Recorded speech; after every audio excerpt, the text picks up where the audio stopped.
e depois então ver o que é que daquelas palavras todas tinha sido alterado. O mesmo para... depois também tínhamos exercícios já preparado, fichas de avaliação, fichas em que tínhamos a palavra com a grafia antiga e várias opções sobre como é que ficaria. Tivemos uma série de exercícios deste género que fizemos em grupos, pronto, não sei se repararam ali, mas o nosso diretor de informação depois via-se que ele estava na própria sala da formação, junto com os alunos, portanto toda a gente teve formação junto, editor, jornalista, diretor, hierarquia, digamos assim, foi abolida neste contexto, porque todas as pessoas tiveram a mesma formação. E então a ideia foi precisamente, antes do acordo entrar em vigor na Lusa, não é? Começarmos a praticar um bocadinho. Nós fomos tendo também informação sobre os manuais, também lá está a questão do VOLP, não é? Por exemplo, que foi uma das questões também que também esteve disponível. E pronto, a formação não foi assim muito mais vasta do que isto, porque no fundo a ideia era precisamente começarmos a aprender praticando, sendo que como essa prática, se corresse mal, não podia ir para os clientes assim, há sempre a salvaguarda do tal corretor que nós temos, que é o nosso suporte para não falhar. O problema eventualmente coloca-se, nós tentamos ao máximo, eu penso que todas as pessoas fazem um bocadinho esforço nesse sentido, ir vendo o quanto conseguimos ir corrigindo por nós próprios, ou seja, não termos depois, quando passamos a notícia no corretor, não termos precisamente muitas palavras a alterar. Isso é sinal que nós estamos a começar a fixar a nova grafia das palavras. Se assim não for, pois haverá uma altura em que o corretor nos será retirado, não é? Tirar o tapete debaixo dos pés, e nós vamos ter que ou consultar o que já lá temos à disposição, nomeadamente de dicionários e de todo o equipamento, entre aspas, que pode ajudar-nos, e mesmo nomeadamente equipamento, porque também temos meios digitais, a funcionar de acordo com o acordo ortográfico. E aí será mais complicado. Portanto, eu penso que o esforço que toda a gente está a fazer é esse, é de começar a fixar por si próprio como é que a palavra se escreve, sem ter de recorrer ao tal corretor. Mas, de qualquer modo, isto é um processo que ainda se vai dilatar no tempo. Eu não sei, eu penso que a Luz ainda não tem uma previsão para isto, eu pelo menos ainda não ouvi falar de nada nesse sentido, mas penso que pelo menos até ao final do ano nós vamos ter o corretor ortográfico para nos auxiliar. Porque de todo não são mudanças fáceis, algumas delas. E depois são muitas, há muitas alterações. E nomeadamente há algumas que ainda fazem uma certa confusão, como a questão da perda do circunflexo no crem, no bem, pronto. Porque muitas pessoas se habituaram a ter o acento circunflexo precisamente como diferenciador, não é? E a partir do momento em que deixa de existir. Sim. Agora, a propósito do acento circunflexo, houve para aí muitos boatos, por exemplo, que iam deixar de se distinguir as formas vêm e venhem através do acento circunflexo. Não é verdade, vai-se manter.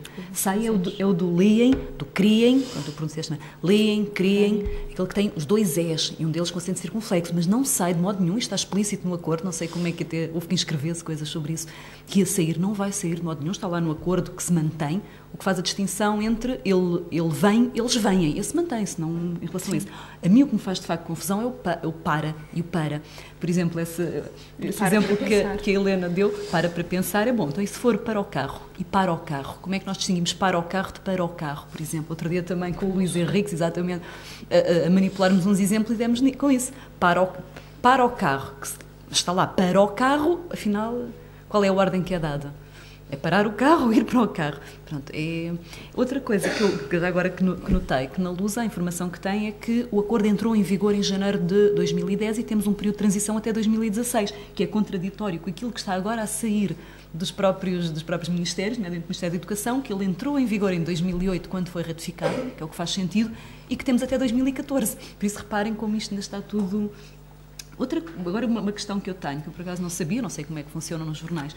Eu tinha ideia que, como o comum dos mortais, tinham assim aquele software da Microsoft, que quase todos eles têm acesso a um corretor ortográfico. O que me está a dizer é que não têm, de facto, quando perderem essa possibilidade de transferir para o Word e usar um corretor ortográfico, pois o software que utilizam não tem eventualmente, nós também estamos agora a fazer uma migração do sistema informático. Vamos mudar, penso que no final deste mês, precisamente. Eu não sei se nós vamos, porque nós chegámos a ter, agora neste caso, para não haver conflito, passámos a ter este. Agora, o que pode acontecer é o corretor ortográfico que viermos a ter já estar realmente, eu penso que nós tínhamos o da Primeira, pois, por aí fora. Penso já que tem uma nova versão Era com o Filipe. Penso sim, eu, sim. era. E funciona muito bem. E provavelmente o que vamos depois adotar será isso. Por enquanto temos esta ferramenta que se calhar é um bocadinho intermédia.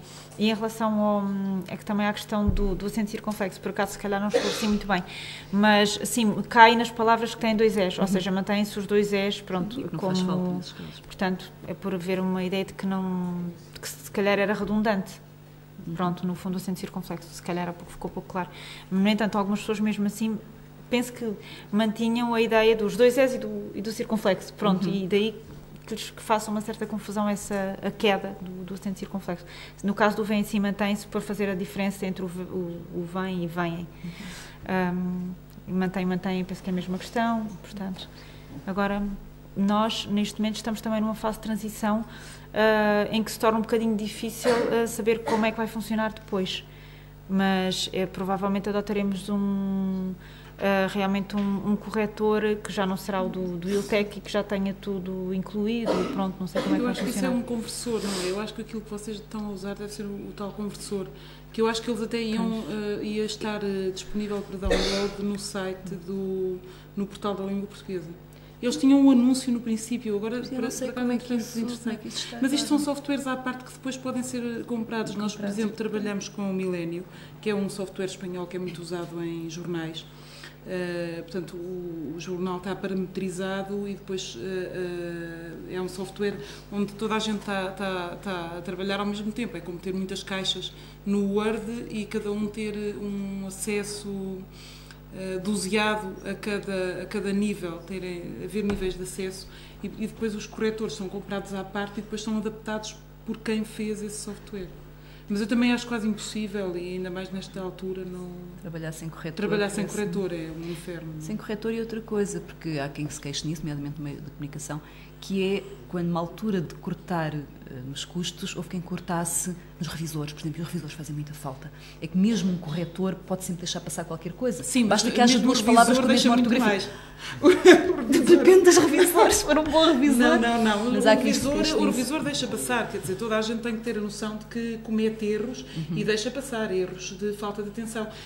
As coisas, por mais atenção que uma pessoa ponha na leitura, se a seguir passar um corretor, há uma média, e eu às vezes até fico espantada, porque já tenho visto livros inteiros com muita atenção e eu penso, não, desta vez não me vai apanhar nada. E depois eu vou no fim e passo o corretor e apanha-me umas 20 gralhas ou falhas num livro inteiro. E às vezes há outros que eu ia jurar que vi com menos cuidado e depois apanha-me duas coisinhas de nada, que são quase acentos, coisas assim.